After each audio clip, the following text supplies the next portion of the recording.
All right, guys, welcome back for more action. I don't know if we'll have the same amount of controversy today that we did yesterday. I don't know if we can stomach anything quite like that. We have the Indians and the Red Sox today. Both teams are tied for second place, only a game away from the Yankees, who keep dropping games. This is May 21st now, 1949. Indians at 16-9, the Red Sox at 18-11, and there is a ball outside to Lou Boudreau, who's leading this off for Cleveland, 1-0 the count. Mel Parnell starting for the Red Sox throws another ball. It's 2-0, and that's a fastball inside, 3-0 the count.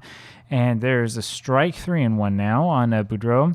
It's fouled back, and there's a full count now on the Indians player manager, and he hits a fly ball to right field. O'Brien's got that for the out, one away. Larry Doby up there now, and he fouls one off. 272 is what Doby's hitting. 0-2 is the count on him, hitting with a lot of power, though. Just barely gets a piece of that one. Count remains 0-2, and there's one fouled away, still 0-2, and that slider cut down and away, and Doby swings and misses at that one for strike 3, 2 away. Joe Gordon up there now, and he takes a ball, and there's another ball out and away, 2-0 the count. There's a slider in there for a strike, 2-1. That's fouled back, 2-2. And that's fouled off his foot. 2-2 still the count. That one's just wide, full count. So Parnell having a hard time here, and he loses Gordon. And Joe Gordon makes it to first base on the walk. I was about to say Parnell has been getting behind these hitters. A lot of full counts here in the early going. Vernon fouls one off to the left side. 0-1 the count, of course. At Fenway Park here, there's almost no foul ground at all. 0-2 as he fouls another one off. There's a ball, 1-2 the count. Little ground ball over to the left side. Stevens knocks that down, throws to first, but not in time. Vernon able to outrun that one. I'm not sure if that ball was well hit or not quite so well hit. This is where the play-by-play doesn't tell us much about that, but it was hit just right for a base hit. And there's Dale Mitchell, who takes a ball. And there's another one off the plate. 2-0 is the count now on Mitchell, and there's one outside for a ball. 3-0 the count. Down Broadway for a strike, 3-1. Parnell misses again, and now the bases are loaded, and so Mel Parnell running into problems with those bases on balls here in the early going. Only 20 this season against 30 strikeouts, but today he's got 2 so far in only 2/3 of an inning of work. 1-1 the count now on Bob Kennedy. Fouls one away. 1-2 is the count on him, and there's a called strike 3. That's a real good pitch by Parnell. Kennedy thought that was a ball 2, and ends up being strike 3 that he takes. So a pair of walks and a pair of strikeouts for Parnell only in the first inning. We go to the bottom of the first, and here is that man, Dom DiMaggio, hitting .382, and he takes a strike. Hitting his average is high enough that would make his brother jealous. And there's a little looper over to Lou Boudreau right behind third base. Boudreau goes back and grabs that for the out. One away. Ted Williams up there now hitting .342, .595 slugging percentage. I mean, there's no surprise. There's a 3-0 count on him as Mike Garcia, Big Bear, misses 3 times in quick succession. And there's a strike on Williams. 3-1 now the count on the Splendid Splinter. Swing and a miss on that. One's a full count now on him. And there's an inside fastball, and Garcia doesn't get the call, and Williams takes a stroll down to first base. I've said it before, and I've said it again. The big 3 of the Red Sox lineup, you don't want to let any of these guys on base. Here comes Vern Stevens, who takes a strike down the middle, and he pops one up foul just out of play. 0-2 the count on Vern. There's a little pop-up. Joe Gordon, second baseman's got that for the out, 2 away, and that'll bring up Bertie Tebbets. Runner still on first base, and Tebbets takes the strike. 0-1's the count on him. There's a ball to him, 1-1. There's one on the outside corner for a strike. It's 1-2. And there's strike 3 on the outside edge, and we go to the top of the second. So the Red Sox had a little bit of a chance and kind of wasted. Boone comes up first, hits a fly ball over to Dom DiMaggio in center for the first out, just like that. That'll bring up Jim Hegan, who takes the strike. And there's one hit deep down the left field line, but just foul. No score in this ballgame so far, top of the second. And Parnell gets Hegan to swing and miss at that one. That strike on number 3. And here comes Mike Garcia. So Parnell can handle the bottom of the order as he has a 1-1 count on Garcia. As the top he's having problems with. There's a line drive over to Johnny Pesky, and he grabs that one over at third base for the out. We go to the bottom of the second, and it's Tommy O'Brien. No score. O'Brien hits one down to the left line, just foul as he pulled that one. Takes a ball now. There's a strike from Garcia, 1-2 the count. Sinker's just outside. It's 2-2. And that breaking ball is low, and 3-2, full count. And there's a little ground ball over to Boone, the shortstop, makes the play and throws to first for the out. 1 away. Johnny Pesky up there now. And he pops that one up, and Hegan goes over to the fence back where the crowd meets right behind the plate, and is able to grab that for the out. 2 away. And it's Bobby Doerr takes a strike. And another strike. 0-2 is the count on Bobby. That one just misses. It's 1-2. It's in the dirt. 2-2 now the count on Bobby. That's high, full count on him. So Garcia also having a hard time with the strike zone. There's a ground ball over to the first baseman. Vernon flips over to Garcia covering. We go to the top of the third. It's Lou Boudreau. Boudreau takes a ball. Boudreau for a little while was leading the league in hitting. Not quite anymore. Hitting only 366 if you consider that bad. 2-1 now the count on Boudreau. Pops that one up, and it's Bobby Doerr who makes the catch on that one. One away, and that'll bring up Larry Doby. Doby hitting 269, but it's a really heavy 269. A lot of slugging for him. 1-1 the count on him. That one just misses inside. It's 2-1 on Doby, and that's on the outside corner for a strike. That one misses. Full count now on Doby. That's too far inside. So that's walk number 3 already given up by Parnell, and that'll bring up Joe Gordon. And as I said, he's struggling with the top of the order. And there's a strike in there to Gordon. Gordon walked last time up. Another strike to him, 0-2 the count. And that was a little stay alive hack at that one at the last second by Gordon to stay up there, and then he hits a fly ball this time over to O'Brien in right field. He grabs it for the out, 2 away. That'll bring up Mickey Vernon. Vernon up there takes a ball, and Doby's running and trying to steal, and he's thrown out pretty easily, and you got to wonder sort of about that call. Doby was 10 for 18, so 10 stolen bases, 8 times caught in real life. That was his first attempt to steal here in Diamond Mine, and it may be that I might have been playing a bunch of Indians games and just decided not to steal with him. Billy Hitchcock up there takes a ball, then another ball, 2-0 the count. There's a breaking ball wide, 3-0 the count on him. And that's low and outside. The sinker misses, and so he goes to first base. That'll bring up Mel Parnell. Obvious bunting situation. Mel hasn't had a hit this season. And he bunts that one back to the mound, and Garcia has it and has to go to first with it. Hitchcock moves up to second, and that'll bring up Dom DiMaggio. You wonder why the Red Sox would ever play small ball. Well, it's a 0-0 ball game here, and here comes Dom. Little Professor takes a ball, and then a strike. 1-1 the count. And that's hit on the ground to third base, and Boudreau has that one, throws to first for the out. So DiMaggio unable to hit that to the right side, 2 away, and it's Ted Williams. And they're going to walk Williams intentionally. They'll pitch to Vern Stevens. I don't know if that's the best decision, but it is a decision. Stevens takes the strike, 0-1 the count. There's a ball to him. It's 1-1. There's a breaking ball just outside, 2-1 the count now on Vern. There's a ground ball up the middle. Boone has that one, flips over to Gordon at second for the force out. We go to the top of the fourth. Still no hits for the Red Sox, by the way. Mickey Vernon up there, and he fouls one back, 0-1 the count, and looks at a ball low and inside, 1-1 the count. That's hit over to left center field, and it gets down there for a hit. Vernon able to stretch that one into a double. This is one of the problems I'm going to say, which is that I don't know who fielded this ball.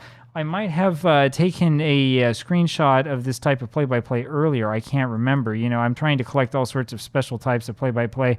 And to be honest with you, I think just like anyone else, you know, I tend to forget from time to time that I'm supposed to be doing this. I mean, I'm not reporting to anyone really but myself. But the reason why we're doing this is because every now and then we like to talk about things that are good, things that are bad. And sometimes we get these examples of play-by-play that maybe are a little bit less than perfect. And there we go. Now it's moved over.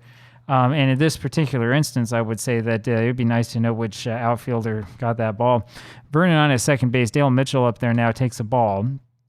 And that's lined down the right field line. That's in there for a base hit. Vernon's going to score. Mitchell goes for second, and the throw from O'Brien, who's a poor fielder, gets him, and he's out at second base. That's a rule that one a single run batted in, and then he's, of course, thrown out at second by the outfielder. So there's one away now, and here's Bob Kennedy.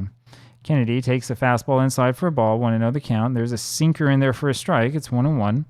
That's in there for another strike. 1-2 the count now on Kennedy. Slider low, 2-2. And there's a little ground ball over to Stevens, the shortstop, and he's unable once again to make the play. It's the second time we've seen that happen today. And that'll bring up Ray Boone. Ray Boone, I think he's getting his first start today. Takes a ball, 1-0 the count. Fouls one off. It's 1-1. And that's just outside. 2-1 the count now on Boone. Slider low, and there's ball 4 low and outside. So Parnell has walked 4 now against those 3 strikeouts. We've talked a lot about 3 true outcome. Here's a 3 true outcome game for you. And there's a ground ball by Hegan over to Pesky. Pesky goes to the third base bag for 1 and throws down to second trying to get that double play, but not quite in time. Boone is safe at the bag, and that'll bring up the pitcher Garcia. Runners on first and second, 2 outs here in the top of the fourth. Garcia takes 2 balls quickly and then a strike. 2-1 is the count on him. And that sinker's high. And Parnell, if he walks the pitcher, we got to wonder how long he's going to stay out there. Sinker's at the knees. Full count now on Garcia, who's hitting 364. There's a letter high fastball, and he lifts that one over to center field. DiMaggio's got that for the out. Parnell has no business throwing a pitch like that to the pitcher. Good heavens. Birdie Tebbets up there now takes a strike, bottom of the fourth, and then a ball from Mike Garcia. 1-1 the count. There's a ground ball over to Boone, who makes the play, throws to first for the out. One away. Tommy O'Brien now takes a ball, and then a strike, a little bit high. 1-1 the count. It's fouled back out of play. 1-2 now the count on Tommy. 2-2 as he just held up on that one. And there's a ground ball over the bag of third, and that's going to be off the left field stands. That'll be a double easy for O'Brien. That's the first hit of the ball game for the Red Sox. And that brings up Johnny Pesky. Now, still only a 1-0 lead for the Indians. There's a ball in there to Pesky. 1-0 the count on him, and that's fouled back. 1-1 now the count on Pesky. Little tapper over to Garcia, and he fumbles with a little bit and throws to first for the out, but O'Brien had committed to staying at the bag. Poor running play by him. 2 outs now, and here's Bobby Dewar, and they're going to walk him to pitch to Billy Hitchcock. I don't blame him. Of course, we're keeping Hitchcock in this game. He takes the ball. 1-0 is the count on him. He walked last time up. Little pop-up, and it's going to be, the shortstop, Boone, who will grab that for the out, and we go to the top of the fifth. Still 1-0 Indians. The Red Sox waste another chance, and there's a ball in there to Boudreau. 1-0 the count. Little ground ball to left side. Pesky grabs that one, throws over to first, but just not in time. Good play by Pesky, but both Pesky and Stevens have made those stops and have given up base hits as a result. No errors yet on the Red Sox, but some of those may have been close. Up next, Larry Doby hits the first hit. First pitch he sees over to Dom DiMaggio in center field for the out. So there's one away, and here comes Joe Gordon, top of the fifth, 1-0 Indians. A little pop up over to the right side as Bobby Dory's got that one for the out 2 away, and it's Mickey Vernon now here for Cleveland. Hits a little ground ball over to Stevens, flips to Dorer at second, and we go to the bottom of the fifth. Still 1-0 Cleveland. Here is Parnell. Mel Parnell takes a strike. And a strike again, and I beg your pardon, 0-2 the count. Little ground ball over to it's Boudreau playing at third base, who grabs that one, and he throws to first, and that gets by Vernon. It's a poor throw by Boudreau, and that allows Parnell to reach second. Now, I'm looking here. Boudreau has the average rating at third base, but I wonder if his being accustomed to playing the shortstop role isn't the thing that caused him to throw that one away. And that is, it's not the first error he's had this season. First error he's had at third base this season, we'll put it that way. Runner now on second base with nobody out for Dom DiMaggio, and that's Mel Parnell on second base, who I think is having his second time this season on base. I guess he walked his first time up. 1-1 the count on DiMaggio. Fouls one away, 1-2. And there's a bouncing ball up the middle, and Gordon can't get to that one, and Parnell will actually stay at third base. We're not going to risk anything with Larry Doby with that ball out there in center field, but Dom DiMaggio gets a base hit, and of course, look who's coming up. Ted Williams comes up here now. He's got 5 home runs this season, 16 runs batted in, hitting .342. Walked twice so far today. Takes the ball high, 1-0 the count. Swing and a miss at that one. It's 1-1. Breaking ball outside, 2-1 the count now on Ted, and that's fouled away. 2-2 is the count on him. That's a curve up high, and it's a full count on him, so Garcia is still struggling. That's lined over Vernon's head at first base, and that'll score at least one. DiMaggio will come around as well, and that's a good throw by Kennedy to get him. That's a throw from Kennedy to Gordon down to Hegan, and Dom had no place to go with that, and he's thrown out at the plate. So Williams gets the big double, base hit over to the right side, scores 1, almost scores 2, and it's a 1-1 ball game here in the bottom of the fifth. And that'll bring up Vern Stevens. Let's see what Vern can do. Stevens fouls one back, 0-1 the count, and there's a strike to him again. It's 0-2 on Vern, and it's on the inside corner, and it's called strike 3, and Vern Stevens goes back to the bench, grumbling to himself, 2 away, and here's Birdie Tebbets hitting in the cleanup spot. Takes a sinker low, 1-0 the count, and that's in under the hands. 2-0 now the count to Tebbets. Little roller down the third base line. Boudreau runs over, charges that one, throws to first for the out. We go to the top of 6, and it's Dale Mitchell up there for the Indians. And he smashes that one into center field for a base hit, and that'll put him over on first base, and that'll bring up Bob Kennedy, runner on at first, tie ball game, top of the 6th. Kennedy takes a ball, and then bunts at that one and steps away from it. It's too far inside. 2-0 the count. That's bunted straight out in front of him. Parnell grabs that, throws to first for the out, his only play, and Mitchell moves up to second. 1 away, and here's Ray Boone, who fouls one back. 0-1 the count now on Boone. There's a slider in there for a strike. It's 0-2 on Ray. That ball's just off the plate, 1-2 the count, and there's one popped right up the chute, and Tebbets makes the easy grab of that foul ball, and 2 away now, and here is Jim Hegan. Hegan hits that one over to right field. O'Brien's got it for the out, and we're done with that inning. We go to the bottom of the 6th, so we're getting to crunch time here, and it's Tommy O'Brien O'Brien 1 for 2 today and has a ball and a strike on him now. 1-1 the count. That's hit over to Larry Doby in center field for the out, 1 away. That'll bring up Johnny Pesky. Pesky hits a little ground ball before I can say anything over to Ray Boone at short, who throws over to first for the out. 2 away. Pesky 0 for 3 now. And here is Bobby Doerr. They walked him intentionally last time, and he takes a strike, pops one up just out of play. 0-2 now the count on Bobby. That's low for a ball. 1-2 is the count on him now. And he hits that one down the first base line, and it just falls foul. 1-2 the count remains. And he fouls off that fastball again. 1-2. And there's one fouled again to the right side. 1-2 the count still remains. And there's a ground ball down to Gordon at second base, and he throws to first for the out. We go to the top of the seventh inning, And this is an exciting ball game. Top of the seventh inning. I wasn't expecting a game at Fenway to be this quiet. Mike Garcia, the pitcher up there, Big Bear takes a ball. And another ball, 2-0 the count. Parnell has been all over the place today. 2-1 now the count on Garcia. Fastball is just inside. It's a 3-1 count. That one's popped up back foul. Full count now on the pitcher. And that's hit over to Ted Williams in left field for the out for the first out of the inning. And that'll bring up Lou Boudreau, who is 1 for 3 today. 95 pitches for Parnell, 56 strikes, so not a great ratio. And here's Boudreau taking a ball. 1-0 the count. Pops that one up, and it's Hitchcock, the first baseman, who's under that for the catch. 2 away, and here is Larry Doby. Doby takes a strike. 4 walks for Parnell, 3 strikeouts, and there's another strike to Doby. That one was a little bit high. Doby's walked and struck out, so he's been on both ends of the stick. And that was right down the middle. And Doby, I don't know what he was looking for, but now he's looking for a place to hide. And we go to the bottom of the seventh inning, still 1-1. It's Billy Hitchcock now. Hitchcock hits that one over to center field, right at Doby. He's got that for the out, 1 away. And here's Mel Parnell, who was safe on an error last time up and scored a run, the only run of the game for the Red Sox. And he strikes out on 3 pitches, swings and misses that last one. That does it, 2 away. Bet you weren't expecting Mel Parnell to score the only run of this game for Boston. Here's Dom DiMaggio now. DiMaggio 1 for 3, hitting 381.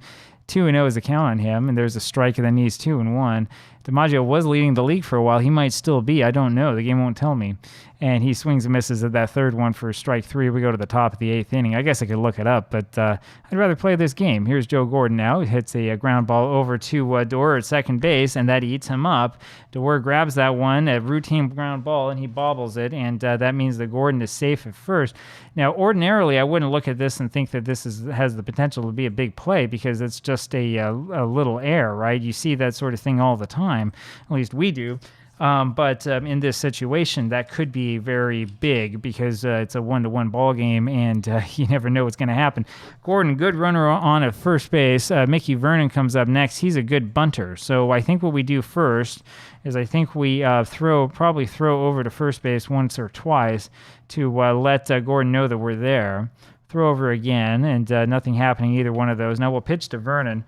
And there's a good ground ball over to Parnell, throws over to Stevens at second for 1, back onto first for the double play. And so it works, and there was no bunt on that. And here's Dale Mitchell. I would argue you should have bunted there. Mitchell hits the fly ball over to left center field. Dom DiMaggio is there, grabs that for the out. We go to the bottom of the 8th. Now, I know that the big meme today is that you never want to bunt. I've seen a bunch of videos like that. There was one from Atlanta I saw where the sports talk guy decided that in his golf game to bunt the golf ball and say, look, I moved the runner up. It sounds pretty funny, but when you hit into double play in that situation, you do kind of ask yourself if you could have played it a little bit better. Bottom of the 8th inning, and here's Ted Williams to lead this off. And there's ball below the knees. 1-0 the count. Swing and a miss on that sinker. 1-1 now the count on Williams. And he checks the swing of that one. Holds up just in time. 2-1 the count. And there's a line drive on by third base and for a single. Williams is 2 for 2. And he's heating up. He's going to catch up with Dom DiMaggio here if he keeps this one up. And up comes Vern Stevens. Stevens takes the strike. 0-1 is the count on Vern. Ground ball over to second base. Gordon has it. Flips over to Boone for 1. The throw to first is not quite in time. And that'll bring up Bertie Tebbetts. So Stevens not able to get it done today. 0 for 4 today. He's on first base now after that fielder's choice. And Tebbetts fouls one off. 0-1. And takes a strike in the inside corners. 0-2 just like that. That one just missed. 1-2 now the count on Tebbetts. And that's off the plate. 2-2. A ground ball over to shortstop. Boone goes to Gordon for 1 on to Vernon at first for the double play. We go to the top of the 9th inning. And that'll bring up Bob Kennedy. So both teams have had sort of had chances here, but neither team can get to run across or really get a runner to second base. And here is Bob Kennedy. 2 clutch double plays for both teams. Ground ball over to Stevens. The shortstop makes the play and throws over to first for the out. 1 away. Up now is Ray Boone, who's a big O for everything so far this season. He takes the ball low, 1-0 the count. And there's a fastball in there for a strike. It's 1-1 on Boone. Sliders away, and they call that a strike. 1-2 the count, and that means Boone swings at this next pitch. It's 1-2 still. 2-2 is that one was low, and that's line to left field, and that's a base hit that gets past Stevens, and it's a single for Boone, so he does get his first base hit of the season, and that'll bring up Jim Hegan. Red Sox praying here for a double play, see if Hegan bunts. He doesn't. He hits that one over to the alley in left center field. Williams grabs that for the out, 2 away, and that'll bring up Mike Garcia. Now, do you keep him in, or do you pinch hit for him? I think they'll keep him in. Now they're going to pinch hit. It's going to be Thurman Tucker coming up. He's 1 for 1 this season. Tucker takes a strike, 0-1 the count. Another strike at the knees. It's 0-2 now on Thurman. And he watches that one go by and didn't even make an effort of that. That's strike 3. So you lose the good pitcher. You have to put Al Benton in now. He's not that bad. Mike Big Bar Garcia goes 8 innings and gives up 1 run on 4 hits and pitched fairly well despite a couple of walks. And here in the bottom of the 9th, it'll start off with Tommy O'Brien. O'Brien hitting 232, a little bit of power, not much. Hits a little foul ball over to the left side, 0-1 the count. And there's one in the inside corner. It's 0-2 quickly on O'Brien. He looks at a ball, 1-2 the count. That one misses inside. It's 2-2 on Tommy. That's just outside full count now on O'Brien. And there's strike 3 swing and a miss off the plate. So maybe Benton not quite as bad as I thought, but you never know. 1 away, here's Johnny Pesky, and he takes a ball outside, 1-0 the count. That's fouled up and behind the plate, 1-1. A little bit high, 2-1 to count now on Pesky, and that's outside for a ball. It's a 3-1 count on him. That's a little curve roll down the third base line. Benton actually grabs that one, throws to first for the out, 2 away, bottom of the 9th. And here's Bobby Doerr, who fouls one back, 0-1 the count. There's a little ground ball over to second, and Joe Gordon has that, throws to first for the out. We go to the top of the 10th. Remember back in the 7th inning, I told you Mel Parnell was struggling, had 90 pitches already. Well, we're at the top of the 10th, and he's at 114, 72 strikes, and suddenly the ratio is looking better, and the Indians are swinging all of a sudden. Don't know why they would do that here. Boudreau leads this off, takes the ball off the plate, and then lines that one over to center field for a base hit, and that'll bring up Larry Doby. Boudreau, 2 for 5 today, having a fairly good time there at the plate, and Doby comes up now. He's 0 for 3. We'll leave Parnell in to pitch to him, and Doby looks at a ball low, 1-0 the count. And there's a strike to him. It's 1-1. He turns to bunt and holds up 2-1 the count. And there's a slider too far inside, 3-1 the count on Doby. That's taken down the heart of the plate for a strike. Full count now on Larry. And Parnell misses wide on that one, and that puts runners on at first and second. And this really is decision time. And this is one of those times, if you're watching this game, let me know down below what you would do in this situation. We're going to take a look at this, and we're going to figure out kind of what the strategy is going to be. Now, you know me, I have a bias when it comes to this stuff. I prefer to stay with the starter really as long as I possibly can. I don't want to go too quickly to the bullpen. I want to try to save some of these guys. Part of the reason why is I only have 6 pitchers to choose from, and I have games to start, right? We have to have probably Jack Kramer is going to start the next game. So, I mean, Frank Quinn, maybe. Now, I'll remind you that when we look at the Red Sox coming up in the next inning, let's see here. We have Hitchcock and then the pitcher spot coming up. Now, we could take out Doerr if we wanted to, put in Lou Stringer. Stringer's an average second baseman. Bobby is very good. I don't really want to do that here in the late innings. I prefer to stick with the starters as much as possible. I really would like to get the Parnell spot in the order and then pinch hit for him instead of having to put a guy in and then risk, so maybe Quinn comes in, gets the double play and gets out of the inning, and then have to take him out right away, and then I'm kind of stuck, end up using someone like Johnson or Tex Houston or someone like that. That's not really what we want to do. So that's really me sort of explaining why I'm going to leave Parnell in this ball game. I know a lot of you will disagree with this decision, but that's what we're going to do. And runners on at first and second now for Joe Gordon. He's trying to bunt, and he misses one. It's 0-1. That's fouled back. 0-2 the count on Gordon. Just off the outside edge, 1-2 now.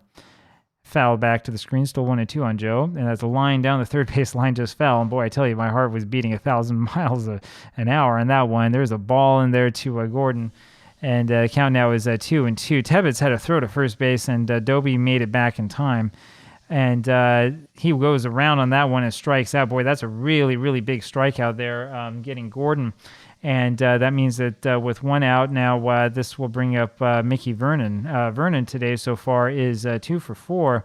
and that was a really, really good pitch there by Parnell. And maybe that means I'll be vindicated. We'll see what happens here. Is a ball low to Vernon. He fouls one away. 1-1 now, the count on Mickey. And that's in there for a strike. Is 1-2 on Vernon. Just away 2-2 the count on Mickey. And that's hit over to left center field. That's through the wall. That will score at least one. Here comes Dobie around. Williams' throw goes down, and it's over Tebbett's head. And I'm sorry, that's a throw to Stevens, rather, whose relay throw was poor. And that scores 2, and Vernon ends up over on third base. I think they're giving him a double, and that is unfortunate for my strategy. I thought we were going to get away with that one, and the unfortunate bit right now is that we really have to take Parnell out of there. We don't want there to be too much more damage done, and then now comes the question as to do we intentionally walk the next hitter, or exactly what do we do? They are scoring that a double, and then the error on Stevens. And Stevens really is the player in the infield that we should be looking to take out. One of the hard things about doing this is actually an interesting thing to talk about, maybe another video, is figuring out what to do with defensive substitutions. And it's harder than you think. I don't know of any game that models defense well enough to make it obvious that, you need to make a big defensive change. And so I see Stevens is hitting up here, and we don't want to take him out because of his offensive abilities. So we are going to do the double switch here because I don't really see another good way out of this. I'm trying to save that bullpen. So we do the double switch. We're going to bring Stringer in to play second, and Frank Quinn now the pitcher for the Red Sox. 3-1 ball game, runner on at third base. And the question that I have, there are two questions. Number one is, do we pitch to Mitchell, or do we walk him and go to Kennedy? Might be wise to walk him, go to Kennedy, and try to get a double play. Yeah, that's what we're going to do. So we intentionally walk Mitchell. And, we'll give him the intentional walk, and now we'll pitch here to Kennedy. And I think we're going to have the infield in at the corners just in case they try to bunt. There's a ball there to Kennedy, and ball 2. So Quinn has now thrown 6 balls in a row, including the 4 from the intentional walk. There's number 7 in a row. 3-0 the count now on Kennedy. And there's a strike finally to Kennedy. The count now 3-1. And there's one blooped over to short left, and that falls in for a base hit. And that's the opposite of what we wanted to see happen. And that is a base hit for Kennedy. That makes this a 4-1 ball game. Ray Boone now comes up there and takes a ball high. 1-0 the count. And there's another ball. It's 2-0 on Boone. And that's lined to left field, and it's a great play by Ted Williams. My goodness, he makes a shoestring catch, and Mitchell was way out of position and didn't realize that could have been caught. I thought he probably thought for certain that it was time to go around the racetrack, and he's easily doubled off, and that ends the inning. So we get out of it with a double play that was kind of a miraculous double play, and a really, really good play by Ted Williams there in left field. But in the end, it doesn't make that much of a difference. It's now 4-1 Indians, and time is running out. If the Indians win this one, they'll be a half game behind New York, and if the Yankees lose today, which they very well might, then they'll be tied for first. Billy Hitchcock takes a ball and then a strike. 1-1 the count. That's inside for a ball. It's 2-1 in Hitchcock. A little ground ball to the right side, and Gordon has that. Throws to first for the out, one away, and here is Lou Stringer hitting ninth now, and he fouls one off. Stringer only 41 at-bats in real life. It's a ground ball over to Boudreau at third, who makes the play and throws to first for the out. 2 away just like that. And here's Dom DiMaggio. Let's see if the Red Sox can get any offense, and he pops one foul. 0-1 the count, and there's a sinker low. 1-1 on DiMaggio. That's low and outside. 2-1 the count. That's popped up and out of play. 2-2 on Dom.